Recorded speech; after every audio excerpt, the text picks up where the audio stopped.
হঠাৎ করেই রাজধানীর আকাশে ঘন ঘটার শঙ্কা। ঢাকায় হামলার ছক কষছে নিষিদ্ধ ঘোষিত জঙ্গি সংগঠন। টার্গেটে নেওয়া হয়েছে জাতীয় সংসদ ভবন, শাহবাগ সহ বিভিন্ন গুরুত্বপূর্ণ স্থাপনা, ধর্মীয় উপাসনালয় সহ একাধিক জায়গা। এমনই গোয়েন্দা সতর্কতা জারি করেছে বাংলাদেশ পুলিশ। একই সাথে এইসব স্থাপনায় নিরাপত্তা জোরদারে চিঠির মাধ্যমে নির্দেশনা দেওয়া হয়েছে। গেল বৃহস্পতিবার পুলিশ সদর দপ্তরের ডিআইজি কামরুল আহসানের সই করা একটি দাপ্তরিক চিঠির মাধ্যমে এই সতর্কতা জারি করা হয়।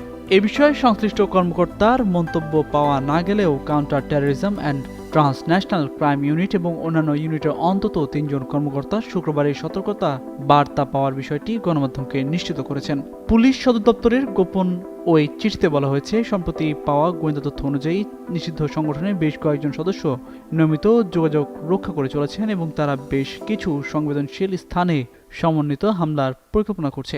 সম্ভাব্য লক্ষ্যবস্তুগুলোর মধ্যে রয়েছে জাতীয় সংসদ ভবন, গুরুত্বপূর্ণ পুলিশ ও সামরিক স্থাপনা, উপাসনালয়, বিনোদন কেন্দ্র এবং অন্যান্য গুরুত্বপূর্ণ অবকাঠামো।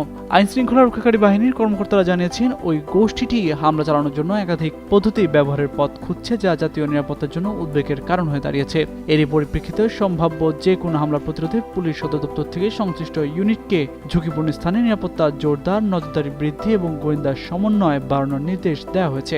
সিআইডি, স্পেশাল ব্রাঞ্চ, সিটিটিসি এবং সকল জেলার পুলিশ সুপারদের এই সতর্ক বার্তার অনুলিপি পাঠানো হয়েছে। তবে কর্মকর্তারা উল্লেখ করেছেন, এ ধরনের সতর্কতা নিয়মিত সতর্কতামূলক ব্যবস্থার অংশ। তবে এটি যে কোনো ধরনের সন্ত্রাসী হামলার হুমকির বিরুদ্ধে পুলিশের সতর্কতাকে ইঙ্গিত করে। নিরাপত্তাজনিত কারণে পুলিশ সদর দপ্তর থেকে এই বিষয়ে বিস্তারিত আর কোনো তথ্য প্রকাশ করা হয়নি।